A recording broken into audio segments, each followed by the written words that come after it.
Welcome back to what should have been this week's training vlog. So I was trying to keep my training vlogs for the Monday, but as you can tell from the title, I had a little owie, a little injury. So welcome back to the Sikistan State University Hospital.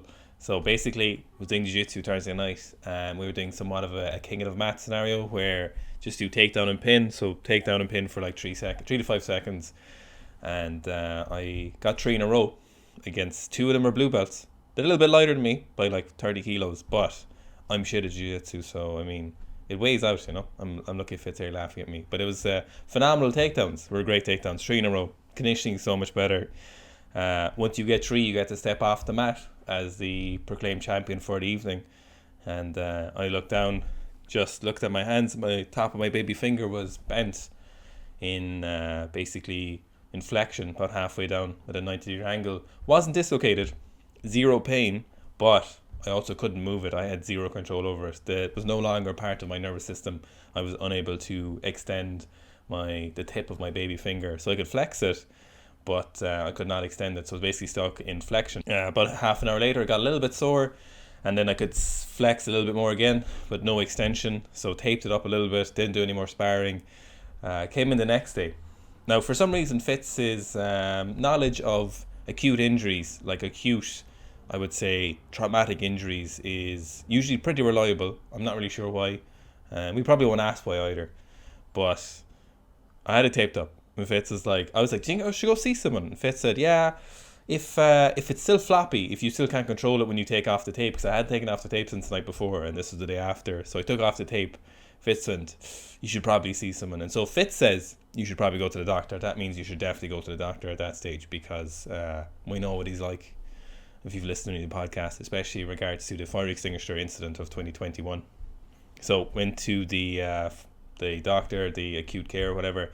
He said splint, said no jiu-jitsu for 6 weeks, said no weightlifting for 6 weeks, which obviously we all know that's not going to happen. So I've left it alone since Thursday. I haven't done any jiu-jitsu since. I've done some squat sessions, but I'll give jiu-jitsu a go tomorrow. I have, thankfully, it's finally back in my control somewhat. So the default position is about halfway between where it started with the injury, so it was about 90 degrees of flexion. Now it's about halfway to where it should be, which is straight, so they're full extension.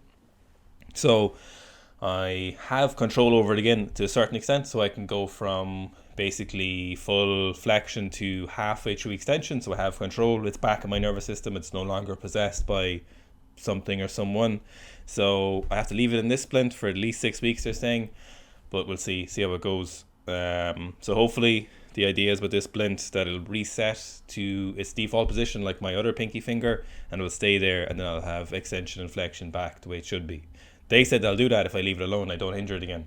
So looks like I won't be getting it back. No, I'm joking. So hopefully it'll come back. The flexion, sometimes it can happen to people where they don't get back their extension of their little finger, so they can't straighten out again. It happens quite frequently in jiu-jitsu. If you look at any jiu-jitsu person's fingers. Now, normally what they do is just tape them together and then keep rolling, and you'll often see some kind of gnarly hands, both as a pun in terms of the slang word, and gnarly like a tree trunk. The branches, they are somewhat bent in odd directions. So if you leave it alone for a couple of weeks, it should come back normal. If I kept rolling, kept lifting on it, and I kept re-aggravating it, it would be a different scenario, and I would end up with, a funky finger. My goal is to not have a funky finger and to let it fix correctly, but still do as much training as I can possibly do sensibly. So hopefully I'll still be able to do some drilling in jiu-jitsu. I'll keep up my conditioning, and then I will push my squat somewhere. Obviously, so this is the second setback in my restarting my weightlifting block this year. So the first block, I did my first session, and literally the day after I got COVID and I got sick for 2 weeks. As you saw from the other training blogs, I just got back to weightlifting. Now I've gotten this.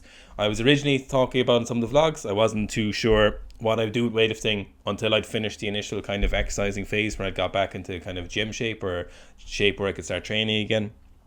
So I was either going to do high volume lifting for a period of time, then go after strength, then go keep kind of and push the lifting a little bit more. Probably what the answer is now for a couple of weeks, depending on which way this goes. I will most likely just push my squat for a few weeks.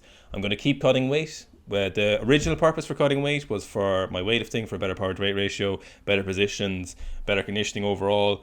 get to a lower percent of body fat, and then push that up a little bit higher. So just a better overall system for weightlifting. Also, for the same number I was looking for weightlifting, which is 98 kilos body weight, is actually the same number I need to be for the jiu-jitsu competition. If I listen to the advice, I shouldn't be doing the jiu-jitsu competition in March. Hopefully I'll be able to do it, so I'm going to keep cutting with the view of that, keep my conditioning up as well.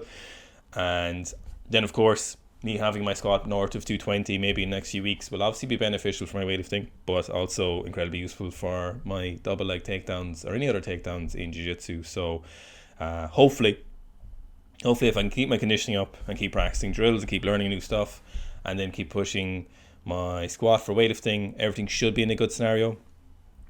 We'll obviously have to play it by ear a little bit and just give this priority number one to get my pinky back the way it should be. No pain, which was strange. That was actually probably the most concerning bit, was the fact that I had zero pain. So there's zero pain and zero control. So ideally what you prefer is a lot of pain but some control. So you'd say, okay, so this is something that will come back eventually if I leave it. But the fact that there was no pain was like, So I've gone so far beyond pain that I just don't have it anymore. So that was the main concern. So at least I have some control over that digit again. And hopefully, all will be well. And I'll still get to do my first camp and do better than Fitz, which is just get out of the first rounds. That's the only goal, literally.